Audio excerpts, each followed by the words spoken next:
देखिए बच्चों, अगर आप यह जानना चाहते हैं कि सेमेस्टर परीक्षा में नंबर कैसे ज्यादा ला सकते हैं मैथ में, तो यह जानना आपके लिए बहुत जरूरी है कि भैया एग्जामिनर कैसे कॉपी चेक करते हैं और आपके पॉलिटेक्निक सेमेस्टर एग्जाम की कॉपी कैसे चेक होती है। ठीक है, इसके बारे में मैं आपको बताऊंगा और ध्यान से इस बात को सुनिएगा, क्योंकि जिस भी स्टूडेंट का बैक लगता है, अगर वो कॉपी को निकलवाते हैं तो उसके बाद से जब कॉपी सामने आती है तो ये बात मालूम चलती है कि भैया कॉपी किस तरीके से चेक हुई है। अगर वो स्टूडेंट को पहले ही मालूम हो तो निश्चित तौर पे अगर उस विद्यार्थी को पेपर में प्रश्न तैयार नहीं भी हैं, फिर भी वो आसानी के साथ पास हो सकता है। लेकिन आप लोगों के पास वो तरीका नहीं होता, तो आज वही तरीका हम बता रहे हैं और ये पूर्णतः हम एनालिसिस पर बताएंगे। और मैं आपको बताऊं कि आप अगर YouTube पे पिछली साल मैंने वीडियो डाली थी, एक स्टूडेंट था जिसका नंबर कम आ गया था, जिसके लिए उन्होंने BT EUP से कॉपी निकलवाई और कॉपी हमारे पास फॉरवर्ड किया, तो फिर मालूम चला कि भैया ऐसी चीजें हैं, इस तरीके से आपकी कॉपी चेक हो रही है।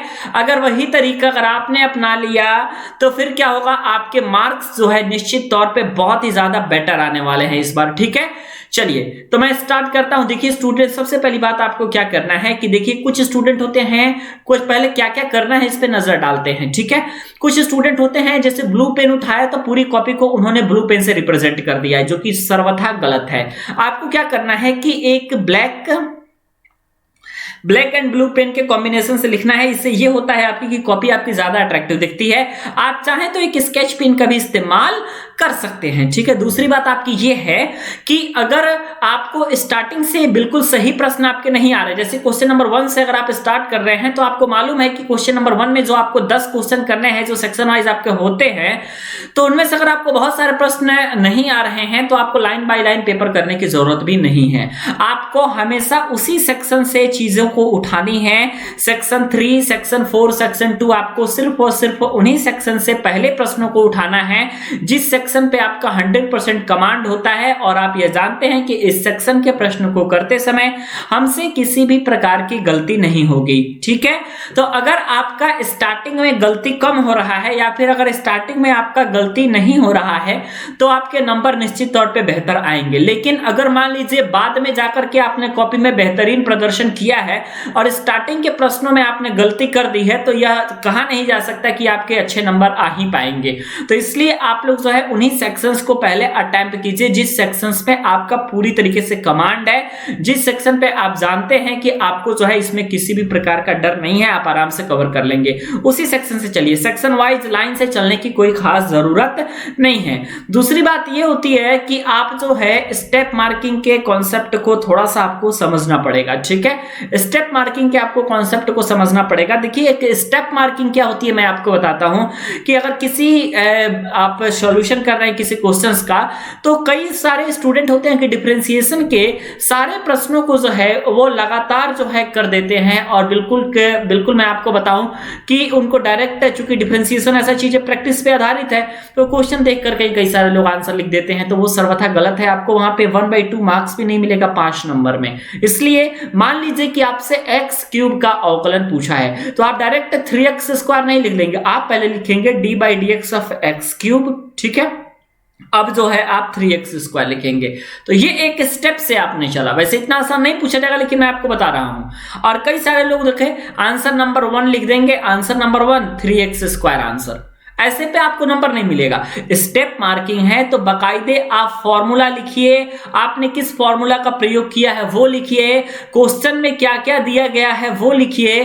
तो आप इन 2-3 चीजों को जरूर लिखिए। अगर आप फॉर्मूला, क्वेश्चन से ये सारी चीजें अगर आप लिख रहे हैं तो स्टेप मार्किंग का फायदा मिलेगा। और मैं बार बार आपसे कहता हूं कि पॉलिटेक्निक के सेमेस्टर एग्जाम में आपकी स्टेप मार्किंग होती है और हर बार होती है। अगर जो बच्चा स्टेप मार्किंग के ध्यान में रख करके पेपर को करता है, जो भी स्टूडेंट स्टेप मार्किंग को ध्यान में रख करके पेपर को करता है, वो निश्चित तौर पे स्टेप मार्किंग को फॉलो करने के बाद उसका मार्क्स आगे बढ़ता है। ठीक है, और डायरेक्ट आंसर को आपको नहीं लिखना है। और अगर आपको किसी भी क्वेश्चंस पे कमांड नहीं है तो उन क्वेश्चंस को बाद में करिए, पहले उन क्वेश्चंस को कॉपी के फर्स्ट सेकंड थर्ड पेज पे रिप्रेजेंट करने का कोई मतलब नहीं है।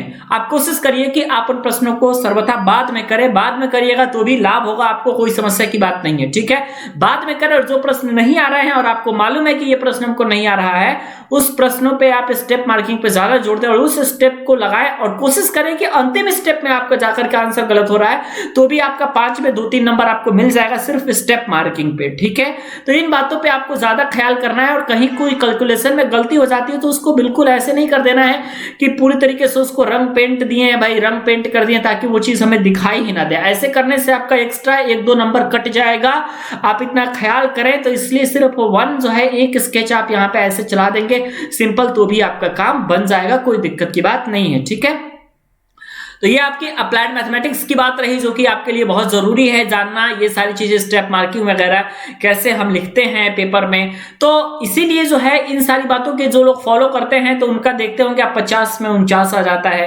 50 में 48 आ जाता है ना।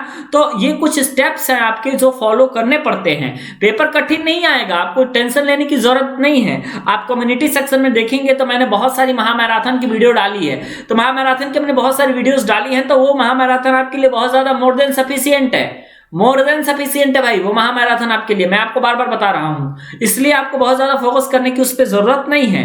तो आप उतने ही क्वेश्चंस को प्रैक्टिस करिए जो मैंने इंपॉर्टेंट बताए हैं। इंपॉर्टेंट अगर आप कवर करते हैं तो फिर आपके लिए कोई दिक्कत नहीं होगी। ठीक है, नॉन इंपॉर्टेंट चीजों को पढ़ना बंद कीजिए क्योंकि यह पेपर आ चुका है। मुझे उम्मीद है कि इन बातों को आप फॉलो जरूर करेंगे। अगर आप इन बातों को फॉलो करते हैं तो बैक नहीं लगेगी आपकी, इस बात की गारंटी हमारी है कि आपकी बैक नहीं लगेगी किसी भी स्थिति में। ठीक है, तो देखते हैं दोस्तों, मिलते हैं नेक्स्ट वीडियो में। वीडियो देखने के लिए और हमारे साथ बने रहने के लिए बहुत बहुत धन्यवाद।